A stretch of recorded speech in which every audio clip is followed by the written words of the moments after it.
Koyuntunuchi, Müslümanların anladığı hayatı, Müslümanların de je suis très heureuse de pouvoir partager mon expérience. Et il y a quelques minutes, quelques secondes, j'avais les larmes aux yeux juste à penser justement à cette expérience que l'on est en train de vivre, que je suis en train de vivre en tant que communauté sur une route qui ne finit jamais. Et qui, j'espère, ne finira jamais parce que je veux encore plus découvrir le paysage, les paysages, le territoire que j'habite et que mes ancêtres ont habité jusqu'ici, depuis bien plus que 20 000 ans. Comme la terre était grande, dit-on dans une chanson de Louis Sainte-Marie, comme ma terre est grande. Comment est-ce que je peux continuer à la parcourir si ce n'est plus physiquement, mais c'est bien par ma pensée et mes rêves la nuit, et c'est bien par mes mots, et c'est bien par le fait de partager mon expérience, de distribuer mon espoir, et de parler et de diffuser mon message, que la lutte contre les oléoducs, contre le pétrole des sables bitumineux, contre TransCanada qui ronge de plus en plus les limites, les frontières du Québec, qui vise Kakuna en particulier, parce que c'est éloigné, parce qu'ils se disent il n'y a pas grand monde dans ce coin-là, ils diront rien. Ben, c'est un prétexte ultime, je vous le dis, ultime, à un dialogue entamé entre les Premières Nations et les Québécois, entre les Premières Nations de l'ensemble du Canada et les Canadiens, entre l'ensemble, dans l'ensemble des nations. Nous avons eu la preuve en Colombie-Britannique. Les Premières Nations ont décidé de s'allier aux Canadiens, de jouer même sur les traités, les lacunes dans les négociations territoriales pour réussir à bloquer nos Gateway. Le réseau environnemental autochtone, il y a quelques semaines, c'est un regroupement de 50 communautés, une cinquantaine de communautés entre l'Alberta et le Nouveau-Brunswick qui se sont rencontrés à Winnipeg au tout début de notre marche et ont déclaré entrer en opposition farouche à Énergie Est et à TransCanada. Nous ne sommes pas seuls. Peut-être qu'on est juste une quarantaine de marcheurs, on est capable de prouver qu'on est capable de construire un réseau de résistance farouche, un réseau d'opposition plus que jamais nécessaire à notre survie. On dirait que la notion des générations futures est encore vague, même pour moi, je n'ai pas d'enfant. Comment est-ce que dans un monde dans lequel je vis, je grandis et je m'épanouis, comment est-ce que dans ce monde-là, je peux imaginer voir mes enfants grandir? Comment? Et c'est en me battant, c'est en consacrant ma vie à la cause autochtone, à la voix des Premières Nations, à unifier ces voix-là qui proviennent de plusieurs nations différentes. Nous autres, on va souvent parler de souveraineté populaire. Pourquoi? Parce qu'on sait qu'on est plusieurs nations distinctes, donc avec une culture, une langue, une terre différente. On le sait qu'on est diversifié. Et c'est cette diversité-là qu'on va aller célébrer, qu'on va aller proclamer un seul peuple, puis jouer là-dessus pour se dire que sur cette diversité-là, des mentalités, des paroles, des voix, de la beauté des nations, on est capable de se faire un seul et d'entrer en relation avec la planète.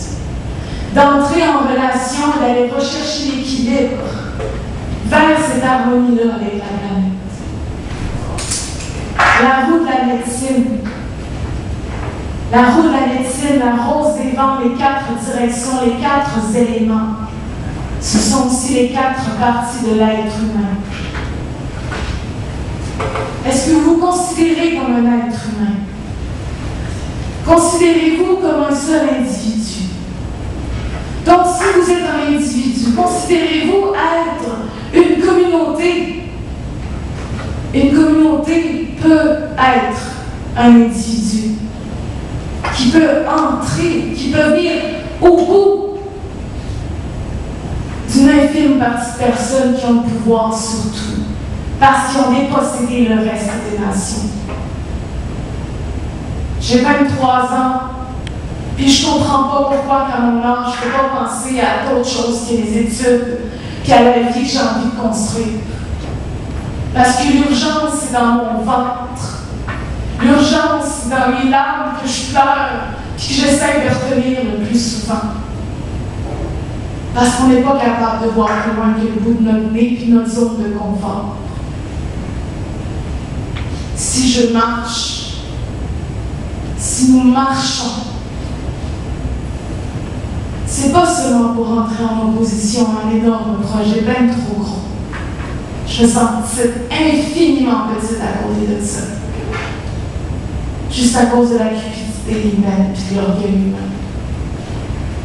Mais je me sens infiniment grande dans la confiance que j'ai en la planète, de me laisser une chance, de réintégrer cette harmonie-là avec elle, et de m'épanouir à l'intérieur de ça. Et d'à nouveau avoir confiance que quand j'aurai mes enfants, ils seront heureux d'avoir vu à quel point j'ai pris soin de l'environnement pour eux. À quel point j'ai pris soin de l'environnement pour eux parce que j'ai voulu transmettre mes valeurs fondamentales. Une fois, on m'a posé comme question, la décroissance, dans le fond, on dirait que c'est basé sur des valeurs autochtones. Mais les valeurs autochtones sont des valeurs fondamentales et essentielles. Elles sont universelles. Parce que les humains, sur toute la planète, qui ont recherché l'équilibre avec l'environnement, on leur retrouve les mêmes valeurs fondamentales. La même valeur des générations futures, de la pensée à long terme, de l'empreinte de l'environnement à ceux qui viennent et non à ceux qui sont passés. Je vais le dire à mes enfants, je vais le dire même aux enfants qui sont en vie en ce moment même. Même hier, il y a des jeunes enfants 5e année, ils nous ont écrit des chansons. Ils ont réécrit des chansons de la culture québécoise pour dire que demain, on va manger de plus en plus du poisson qui est de plus en plus menacé, de plus en plus contaminé. On va de moins en moins manger du bœuf parce que de plus en plus contaminé, il est maltraité. On ne respecte plus rien. Donnez-moi espoir.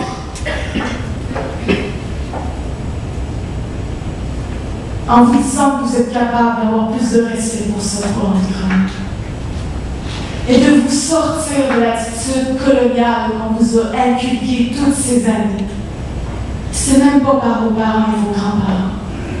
C'est par juste une infime partie de personnes qui ont le pouvoir sur tout votre matériel qui vous avancez pour demain.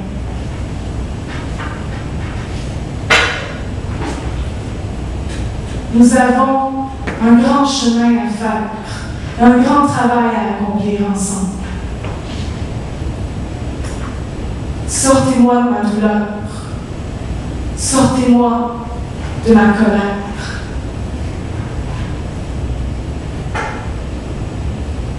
En entamant un dialogue avec nos nations et en nous considérant égaux.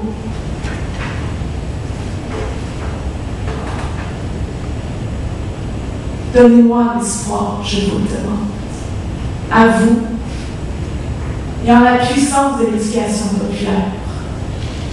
Tout ce que je vous dis en ce moment même, vous êtes capable de le transmettre. C'est comme ça qu'on va réintégrer le sens de la transmission orale dans nos valeurs traditionnelles à chacun.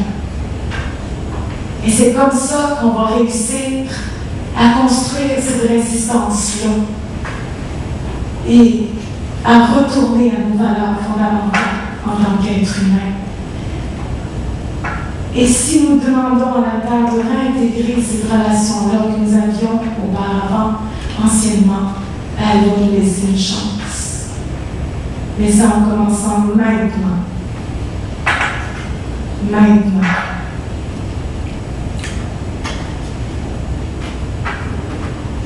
Ma terre, je la prendrai dans ma main. Je la soignerai avec un pan, ma jupe, essuiera ses larmes noires, mes cheveux ses joues creuses. Je la bercerai en ses tremblements. Je m'endormirai sur ses genoux et saluerai mes ancêtres de la main dans le bégaiement, l'enfant à naître que je suis.